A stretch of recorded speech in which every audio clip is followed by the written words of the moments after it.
It's March 13th here in Seoul, and I'm Kim Dami. We begin with these stories making the headlines at this hour, starting with the Constitutional Court's impeachment ruling. The Constitutional Court is ruling on the impeachment of 4 state officials, including prosecutors, who are accused of acting in line with the Yoon Suk-yeol administration's interests. While ruling on President Yoon's impeachment trial is unlikely to happen this week.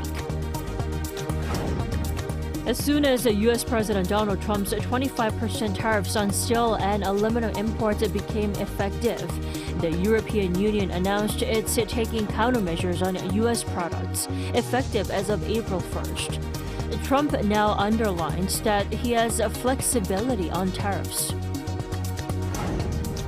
Yellow dust from Mongolia and fine dust from China will shroud the entire country on Thursday, worsening the air quality until Friday.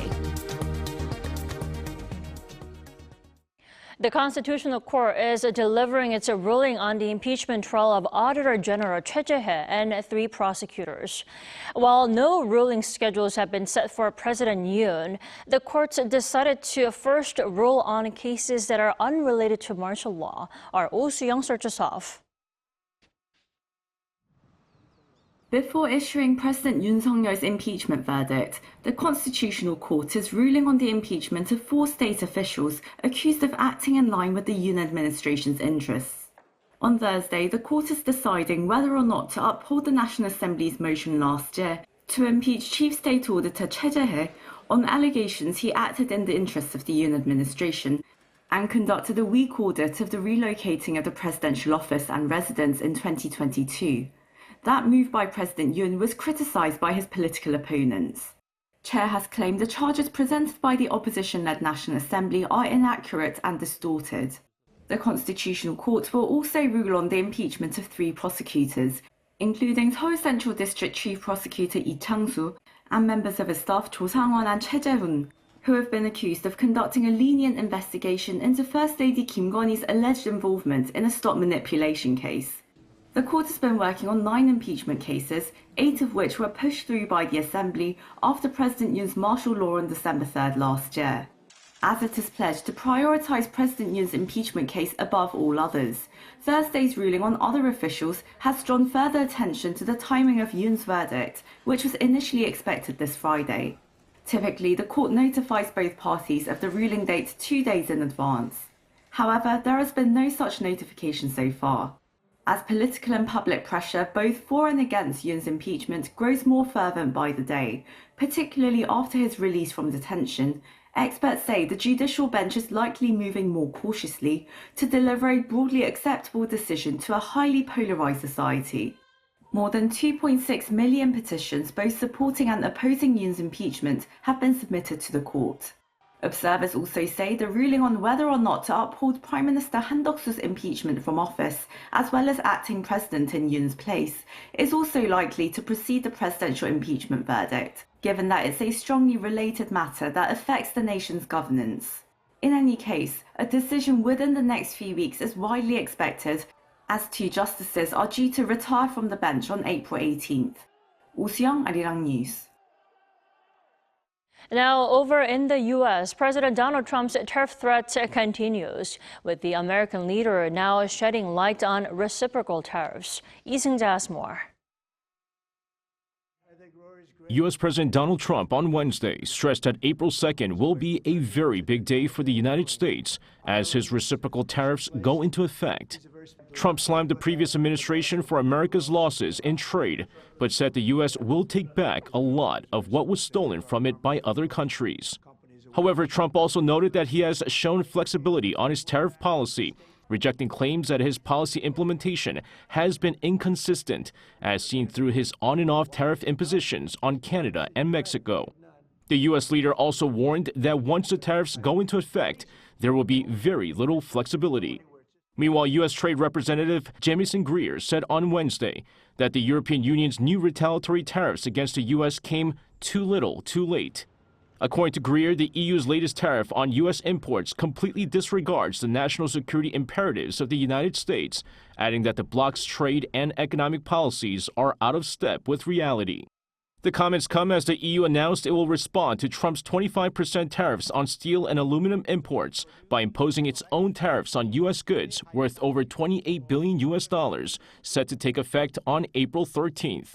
Canada also announced its own retaliatory tariffs on nearly $30 billion worth of U.S. imports after the 25% steel and aluminum tariffs went into effect on Wednesday. Canada says it will follow a dollar-by-dollar approach and impose 25% tariffs on U.S. imports, including steel, computers, and sports equipment. Meanwhile, Mexican President Claudia Sheinbaum says her country will wait until April 2nd to decide whether to respond to the steel and aluminum tariffs. Lee Seung-jae, Arirang News. Acting President Choi Sang-mok said Seoul and Washington can strive to reach more balanced and mutually beneficial ties on trade and economics, which would ultimately upgrade their bilateral alliance. In an interview with the Wall Street Journal published on Wednesday, Choi said that the South Korean government, along with the private sector, is fully prepared to improve trade with the U.S. Choi also noted that the trade surplus with the U.S. is temporary, adding that South Korea's shipbuilding could help the U.S. revive its naval shipbuilding industry.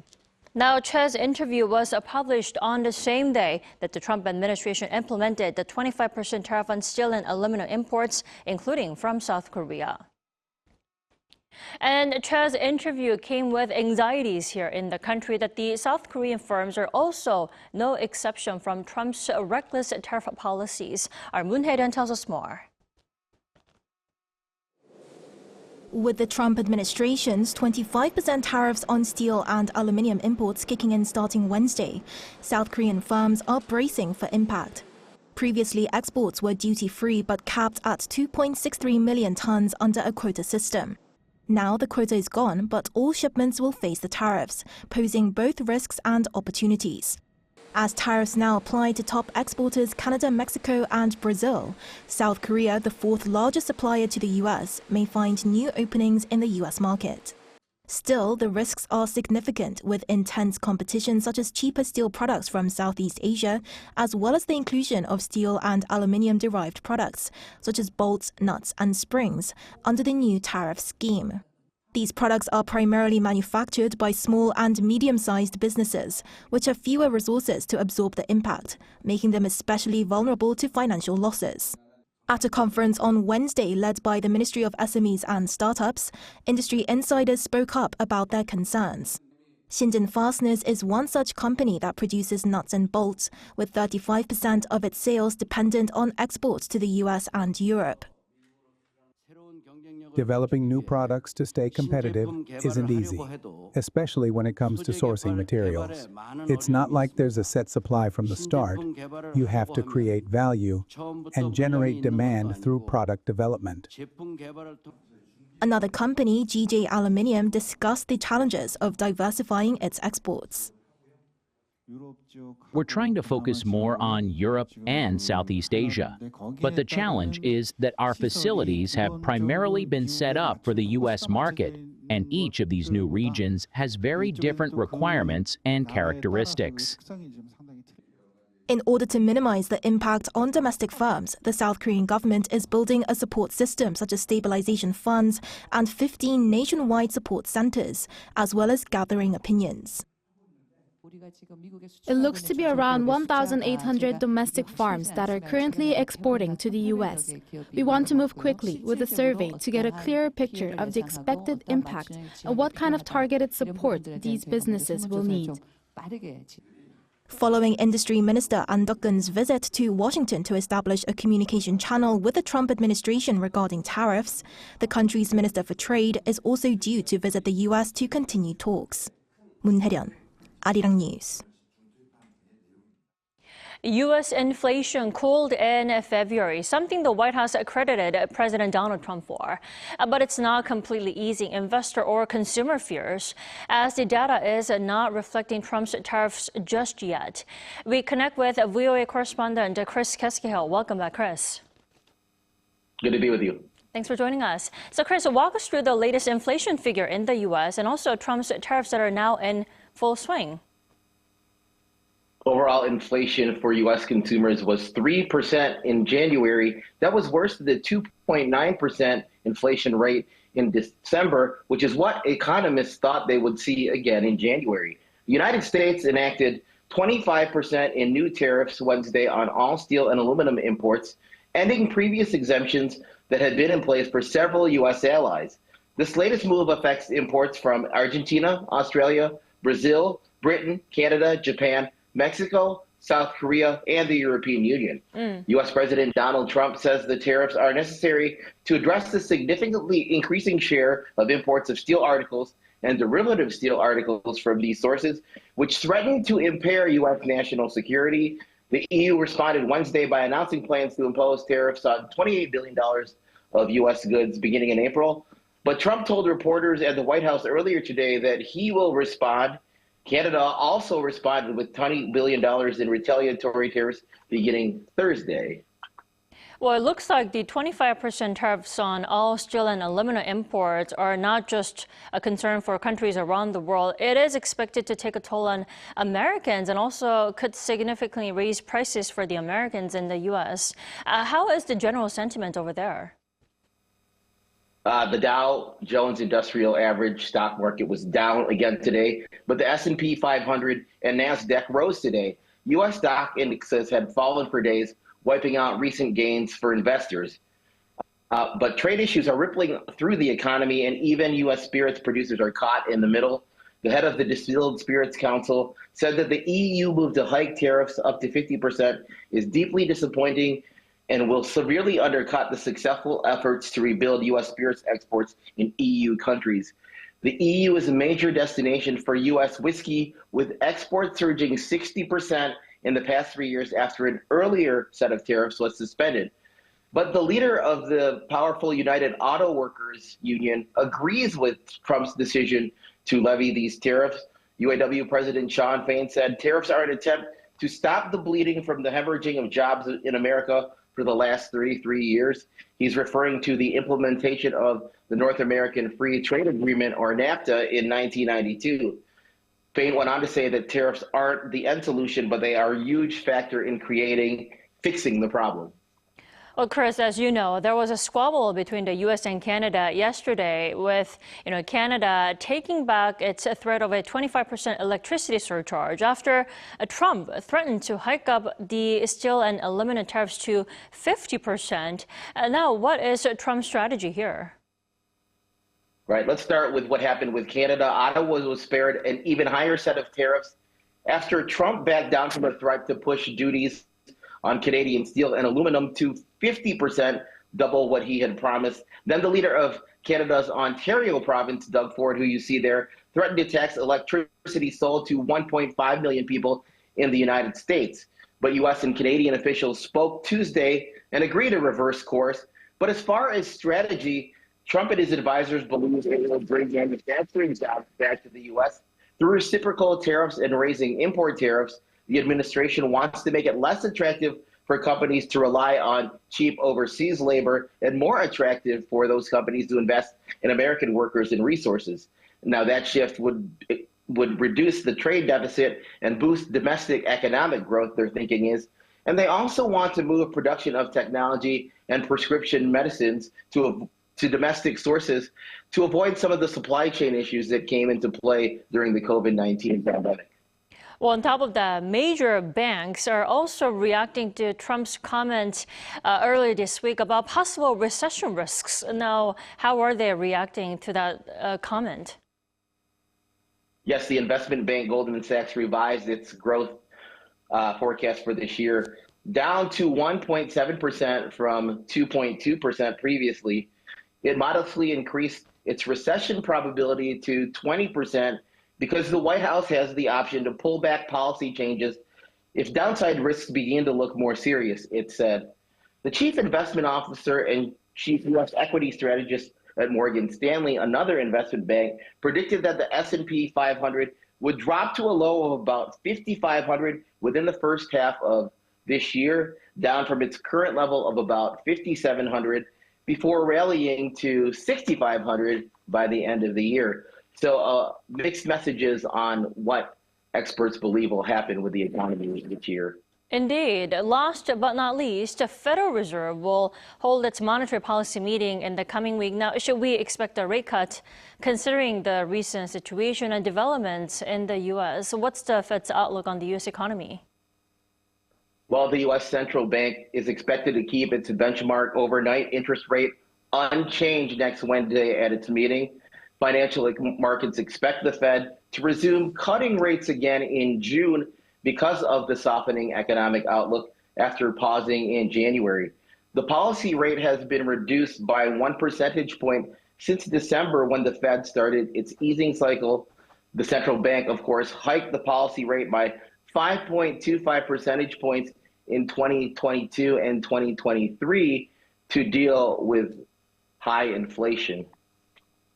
All right, Chris, thank you for connecting with us this morning. We appreciate it, as always. Good to be with you.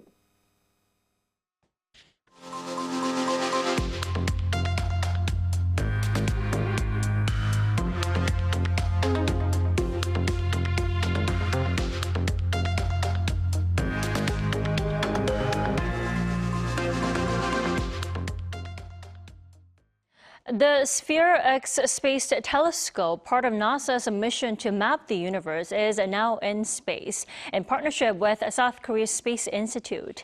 SPHEREx was launched successfully on Tuesday from Vandenberg Space Force Base, California, aboard a SpaceX Falcon 9 rocket at around 8:10 p.m. local time.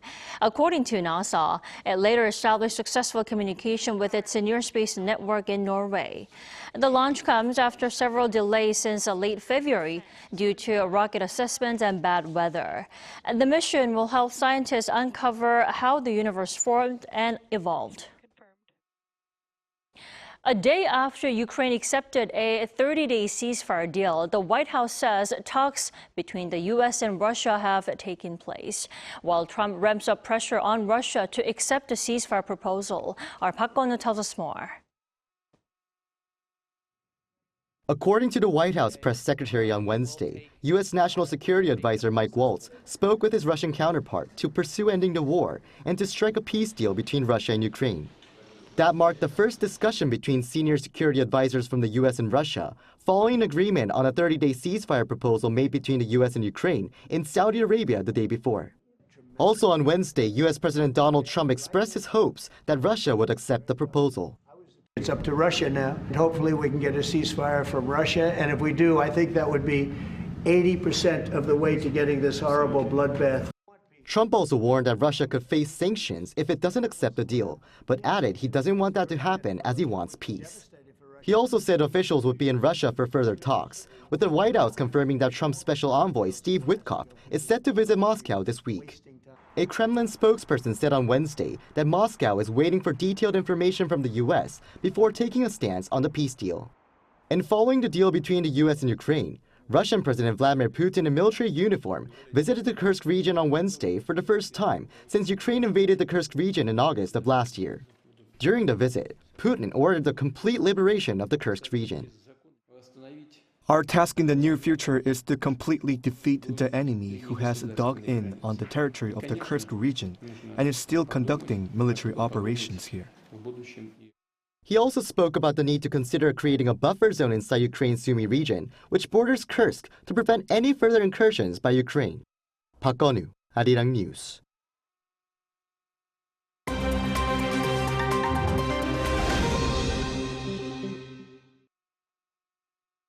Now, let's take a look at the stories from around the world with our Choi Ji-hee. Good morning, Ji-hee. Morning, Tammy. So, Ji-hee, let's start with the updates on the train hijacking in Pakistan by separatist militants, which ended after a day-long standoff. Right. So in Pakistan's Balochistan province, a military operation took place to save hostages on the hijacked train, killing all 33 militants. But during the standoff, 21 hostages as well as 4 other security personnel also lost their lives. On Wednesday local time, the Pakistani military initiated a comprehensive rescue operation on a train that had been ambushed by militants from the separatist Baloch Liberation Army the day before. The Jafar Express, carrying over 440 passengers from Quetta to Peshawar, had been hijacked by the separatist BLA. The militants detonated explosives on the railway track and launched rockets at the train, forcing it to a halt before seizing control of the train and taking hundreds hostage. The BLA had been demanding the release of Baloch political prisoners. Defense ministers from 5 European nations convened in Paris on Wednesday local time to discuss bolstering regional security and defense cooperation in the aftermath of the Ukraine war. The meeting comes amid Washington efforts to pursue a peace deal with Moscow. Defense ministers from the United Kingdom, France, Germany, Italy, and Poland discussed strengthening European defense mechanisms and providing security assurances to Ukraine amidst ongoing geopolitical shifts. Ukrainian Defense Minister Rustem Umerov also participated. A key point of the discussions was the potential establishment of a European reassurance force aimed at deterring future aggression and ensuring Ukraine's sovereignty. The deliberations also addressed the proposed Rearm Europe plan, which seeks to mobilize up to 800 billion euros to boost Europe's defense infrastructure. Japan began the 11th release of contaminated water from the Fukushima Daiichi nuclear power plant into the Pacific Ocean on Wednesday. The operation is part of an ongoing process to manage and dispose of water used to cool the reactors following the 2011 disaster. The International Atomic Energy Agency has confirmed that the tritium concentration in the discharge water is below Japan's regulatory standards, aligning with international safety guidelines. Tokyo Electric Power Company recently announced plans for the 11th batch of wastewater discharge from March 12th to 17th. In London, climate activists have protested against Tesla, targeting the company's robots to highlight environmental concerns.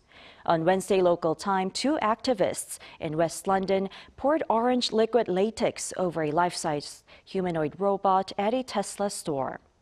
Following political activities by Elon Musk, CEO of the car maker, a number of Tesla outlets in the U.S. and parts of Europe have also faced protests recently.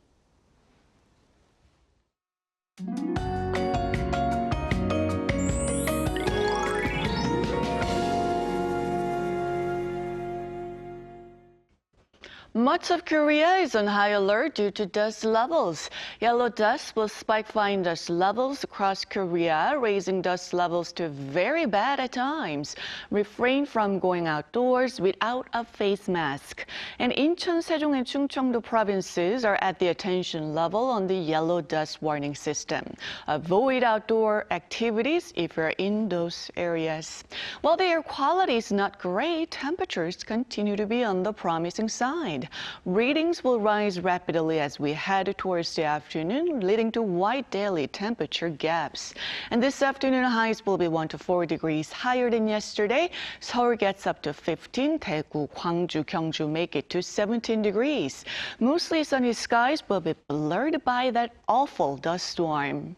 Tomorrow looks like being warmer with a high of 18 degrees in the capital, and thankfully, air quality should improve. The mild weather continues through Saturday, but nationwide rain on Sunday will bring chillier air to start early next week.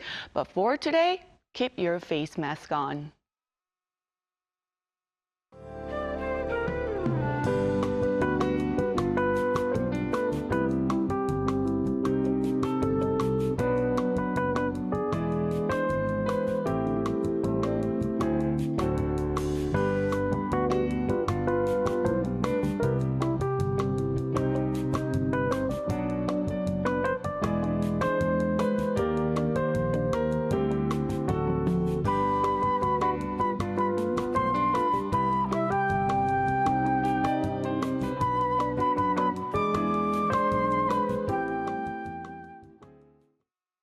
That is all we have for our morning edition of Arirang News. We'll be back with more stories making the headlines at 5 p.m. Korea time. Thanks for watching.